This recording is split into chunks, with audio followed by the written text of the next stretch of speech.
অক্টোবরে বাংলাদেশ ও পাকিস্তানের মধ্যে ফ্লাই জিন্নাহ সরাসরি ফ্লাইট চালু করবে বলে আশা প্রকাশ করেছেন পাকিস্তানের উপপ্রধানমন্ত্রী ও পররাষ্ট্রমন্ত্রী ইসহাক দার।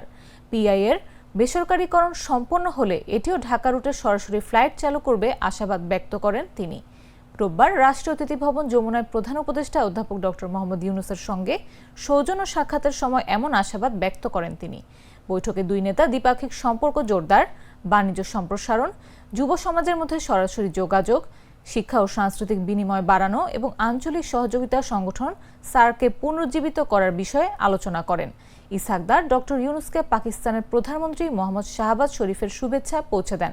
তিনি বলেন, আমাদের প্রধানমন্ত্রী আপনাকে আন্তরিক শুভেচ্ছা জানিয়েছেন। ঢাকায় অবস্থানকালে ইসহাক দার জ্বালানি ও বাণিজ্য বিষয়ক উপদেষ্টা সহ বিভিন্ন রাজনৈতিক দলের প্রতিনিধিদের সঙ্গেও বৈঠক করেন। প্রধান উপদেষ্টা সার্কভুক্ত দেশগুলোর সঙ্গে সম্পর্ককে সর্বোচ্চ অগ্রাধিকারের বিষয় হিসেবে উল্লেখ করে দ্বিপাক্ষিক বাণিজ্য এগিয়ে নেওয়া ও জনগণ পর্যায়ের সম্পর্ক বাড়ানোর ওপর জোর দেন।